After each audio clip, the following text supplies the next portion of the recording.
Just waiting to see if anybody comes on. I'm kind of late.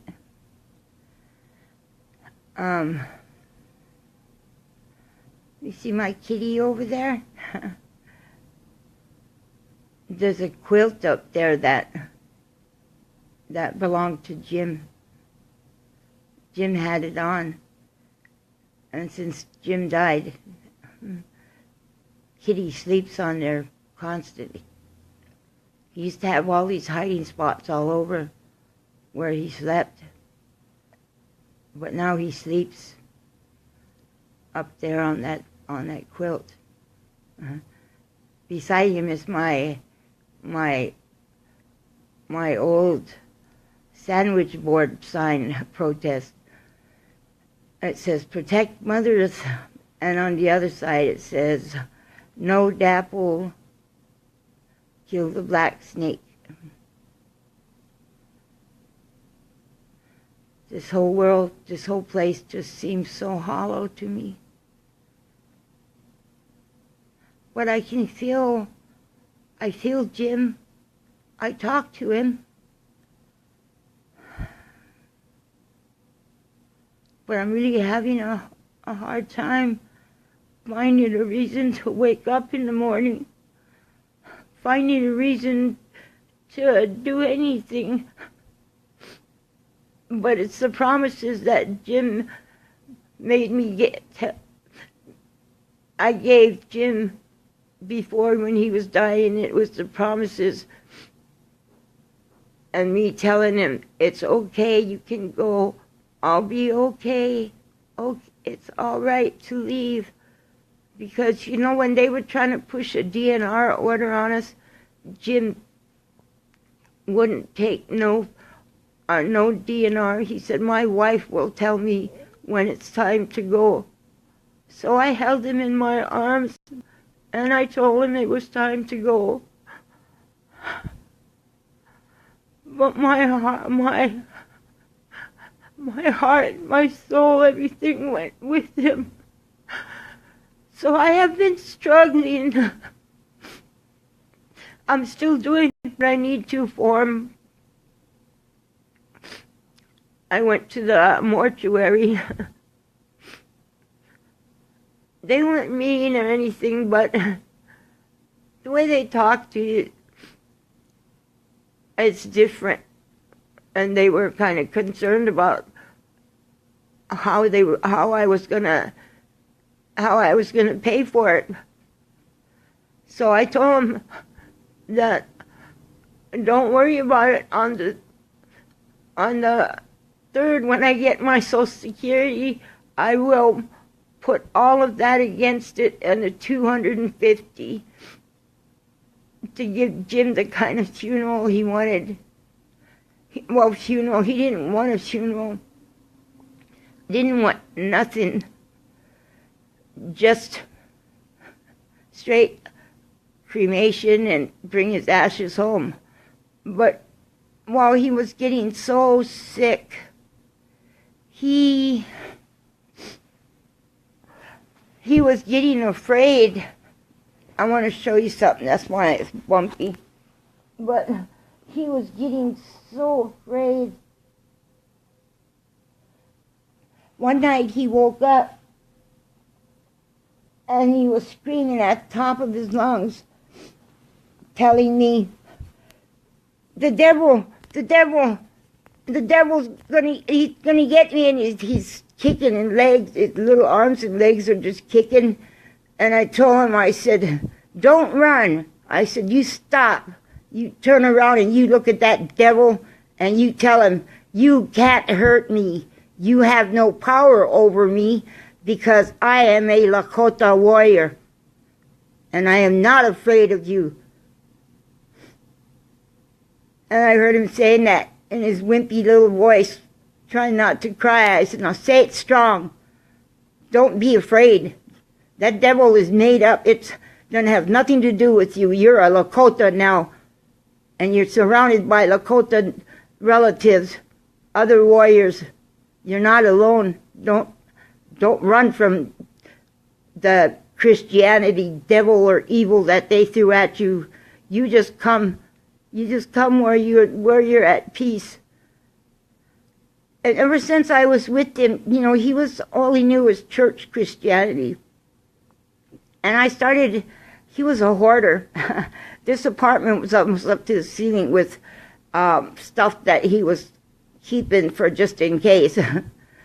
But I taught him how to give it away, and how it feels to see how you make somebody else feel. And you don't need to grab and hold on to that stuff just in case you need it, because you gave, it will come back to you when you need it. And he's grasped onto that, and he gave everything away, and we fixed this place up, and it became a home. Every day he would get up and smudge the house. And every night he smudged the house while he went around and made sure the door was locked. Because I told him that was his job. He was the security in the building. He really grasped onto Lakota. And it gave him a peace, and it gave him a pride. But then when the cancer hit and he started getting really sick and he knew he was getting close to death, he started getting afraid. And that's when I asked Kyle Sherrick to come in and pray for him. And Kyle came in and he prayed for him and gave him some things that gave him pride. He was proud to go into the spirit world. He had everything he needed, and it was nice. And it was just for him. Do you know what that felt like to somebody who has lived a life of barely surviving, or everybody looking at them like they're less? I chose to live like this. I was in the money. I could have went anywhere. I was designing for casinos. I told you everybody, but I gave it away, and I went to live with the people, with my people, because it was so phony, and there was nobody that was real. Everybody was only there for money. And I hated money, and I didn't want possessions, and that's the way I've been. And when I found Jim, I was homeless on the street dying. But he took me in and saved me. We saved each other. And we had such a good life. But now he's gone. And I did everything that I could to make sure that he knew he was loved. As soon as he finally accepted that it was hospice time, he came home. I had the house ready, and I took care of his every need. I fought doctors and those people in the hospice. I did everything. I made sure Jim went out like a warrior. And then Kyle came again, and he brought nephew. I call him just nephew. I said, that's what I'm going to call you, because your name is so, I don't know why I can't remember it. But they came, and Kyle brought some moccasins, and he put them on Jim's feet. Oh, God, and you should have seen the joy it brought Jim. It's like all of a sudden he got a glow. And he would not let me take the moccasins off. I said, well, let me change the socks. No. And the feather that they gave him and prayed for him. And they sang, Nephew and Kyle sang a Lakota song. And Jim pulled up his strength as much as he could, and he was singing it, word for word. And Jim does not know Lakota at all, but he sang that whole song with them, and not a whisper. He sang it with all his strength. He sang that song out. And then when the song was over, he laid back, and Kyle went to shake his hand, and Jim grabbed onto his hand, and he put his other hand with that feather, because nephew gave him that feather and said, here, this is yours. So he had that, and he held on to Kyle's hand, and he was getting ready to leave. You could see it. His knuckles were white, and look, he was looking up into Kyle's eyes, and Kyle was just hanging on to it, letting him do what he needed to do. And you could see his chest. His breathing started slowing down. He was leaving, and then all of a sudden he jerked and he took a deep breath and he pulled away from Kyle. He didn't want to go yet. He wasn't ready. He's been waiting for his nephew. And his nephew never showed up, but I made some videos, and finally he was suffering so bad. I talked to him and I told him that he was the best husband that there ever was, and that I don't want him to go because I need him and I love him, but it's time for him to go, and I know that he has to. And I said, go, please. It's okay. I'll be okay. You're free. You can go. I'm okay. The world's okay. You're okay. Everything's okay. It's okay. And he just looked at me, and the look he gave me, and he took a real deep breath and let it out, and that was it. But he still had a hold of that feathers, and before he died, he made me promise him that nobody was going to take those moccasins from him, because Kyle said that he can wear them to walk in the stars.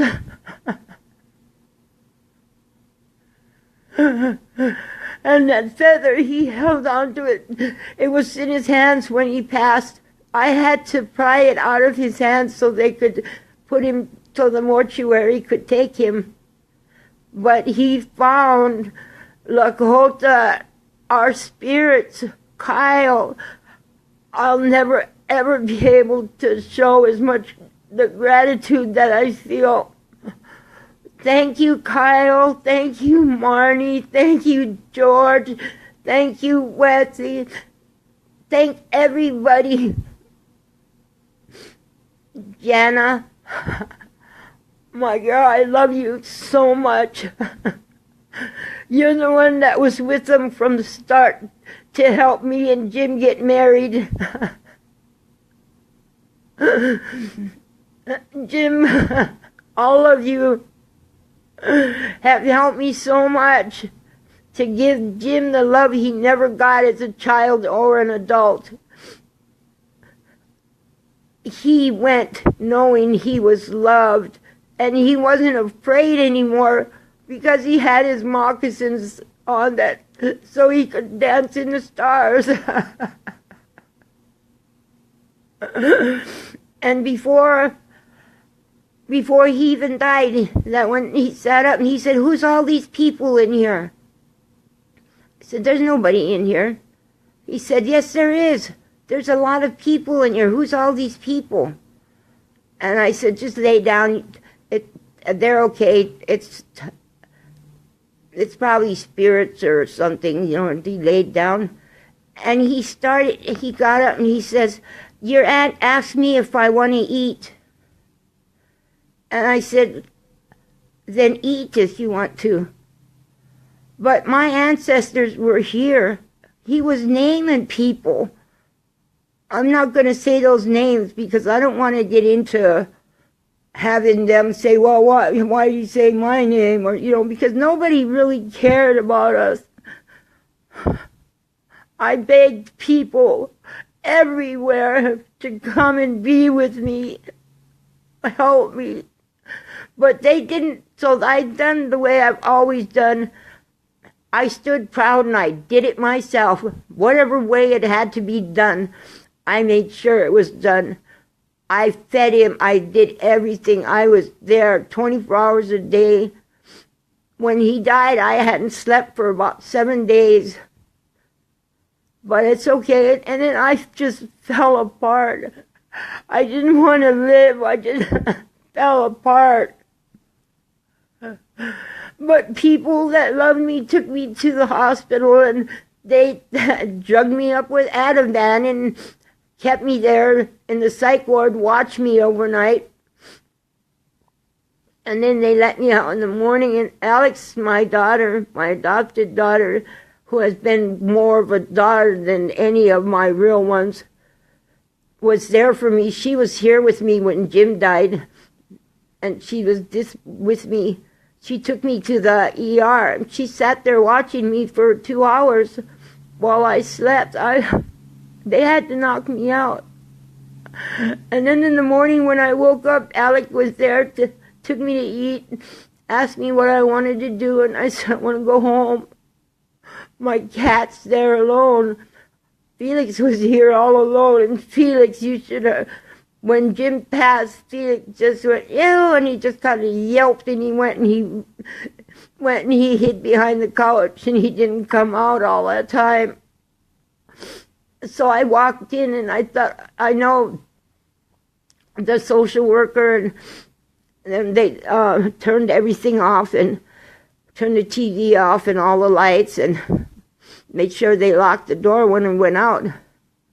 Well, when Alec let me off and I came home, I walked in and lights were on. The lights that Jim always had on, his favorite lights. And the TV was on, on his channel, with the way he always keeps the volume down because he got really hard of hearing, and I would get mad because it would drive me nuts. It was so loud. So he always had the closed captions on. And the thing was, when I left, Felix just had a little bit of food. That's why I was worried, so I put a little extra, and I was worried about it when I came back. And Felix was fed. His dish was full, and his water dish was full. Jim was here. And that gave me so much peace. And I feel it here now. That's what's keeping me strong, but at the same time, it's breaking my heart. And I'm a proud woman. Both me and Jim, we lived poor, but we were proud poor because we gave our money to people that needed it, like our kids or other people. We were never stingy with what we had. So when I asked people, could they donate to help me for his funeral, and I was barely surviving. I was here being doped up because I can't. Every time I'd stay awake for a while, I'd go into panic attacks, and they were worried I was going to have a stroke or a heart attack because my blood pressure kept going so high. But I was so devastated. My world is... And I'm sorry I cry. But Jim was worth crying over. So when I asked my daughter, Alec, I said, Alec, can you put on a PayPal account and ask people for donations? And she said, yeah. And I asked her, are you getting any money? She said, well, Eva's, I can't say her name good, SDINGEN, Eva, she donated $10.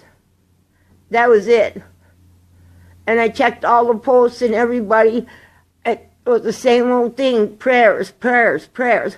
And, you know, people have gotten so into just what everybody else is saying or doing. And that's why I got mad, and I thought, every one of you that were always saying you were going to help, all of a sudden, I'm abandoned, ignored. So that's when I got mad. But then I got a message from Janice Stone telling me don't give up. That there were people that cared and were people that would help. And that she herself was going to donate 100. And that she put a post out asking people to help me too. Because I already had made plans to use my rent money, all my money, my whole Social Security, every penny. And if I had to, I'd go live under a bridge. Me and Jim and Kitty. Because there's no way I would let him down. So thank you. And Kyle has been helping me all along, or I'd be even more of a basket case. So thank you, Kyle. If there's ever been a spiritual man or a holy man, that is you. I've seen your power and I've felt it. And you do go out of your way, and I am very, very honored that you chose to help me and have been. See, the whole cremation is $700. And for Jim to have clothes on is $150. And when they took him, I had him wrapped in our wedding blanket because that's what he wanted. It's the blanket that Kyle and Marnie put over our shoulders when they married us. And he wanted to be buried in his wedding clothes. We didn't have rings. We exchanged tobacco prayer bundles. He wanted his on, and he wanted his moccasins. So when he left, they just took him in, and just the pamper and his moccasins. And I told him, don't take his moccasins off. Nobody. Or don't take him out of that blanket just to dress him. You put him back. And then, so it's going to take $150 for him to have clothes. Because I am not sending him into the spirit world with just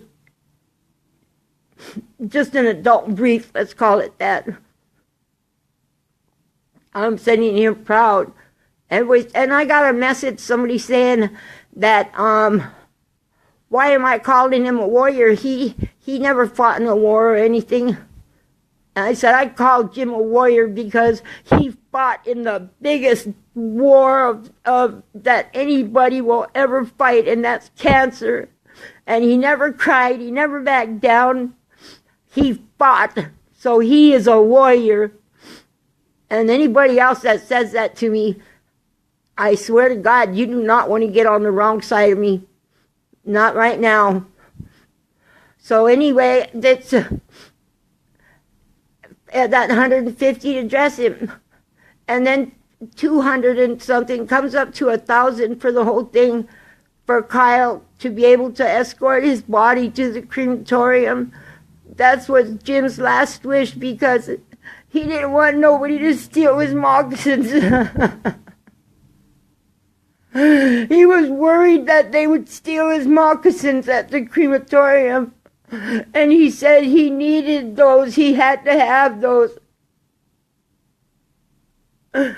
So I have to come up with $1,000. There's no just paying the cheapest thing. I am giving Jim what he asked for, what he deserves, what I can do. And I would do anything to do this for him. Because I love him. I love him more than anything in the world.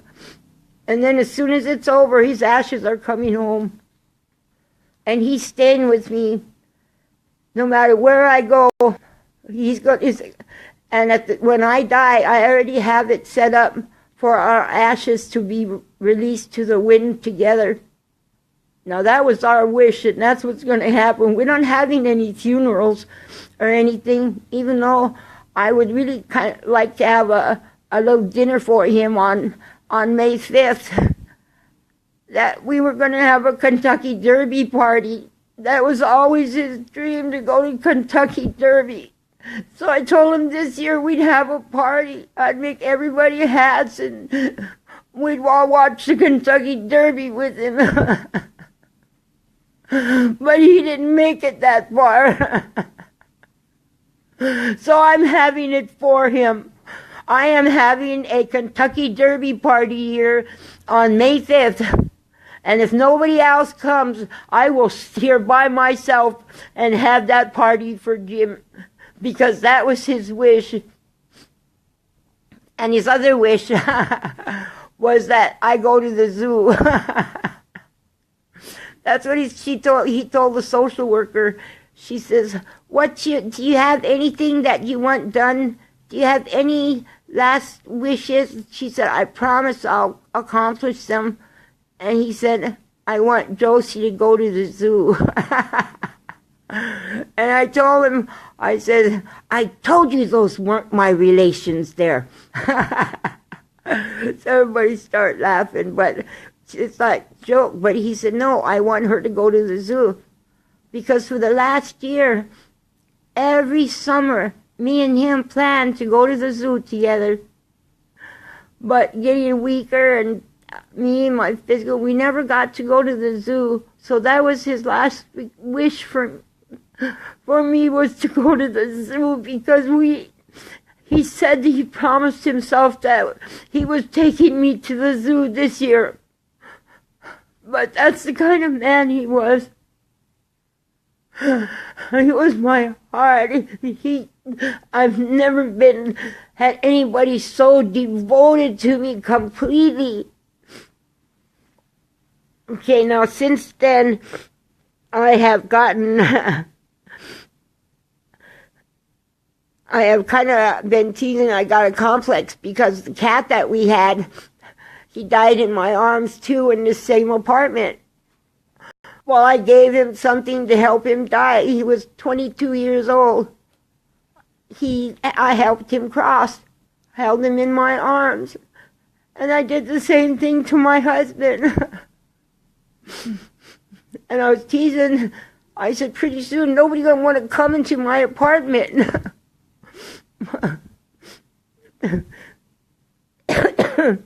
But since that I cussed everybody out and just said, fuck the world, Kyle has been helping me, and so has other people. So as of now, I have $250 coming from Social Security. And then Kyle's going to donate $250. And his friend Bob is going to donate $100. And Janice Stone already donated $100.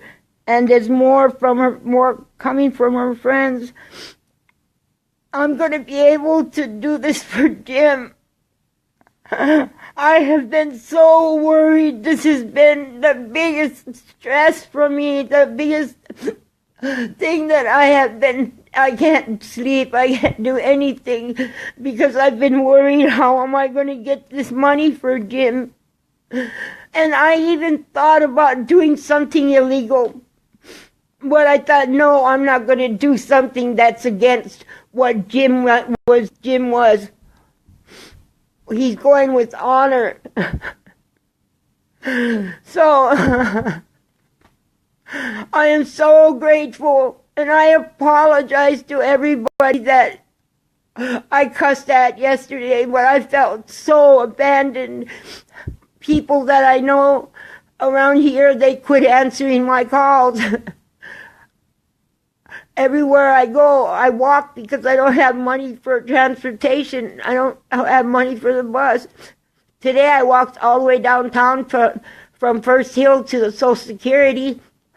Got there, sat at 10 o'clock, sat there till 3:30, and they come out and asked whose number.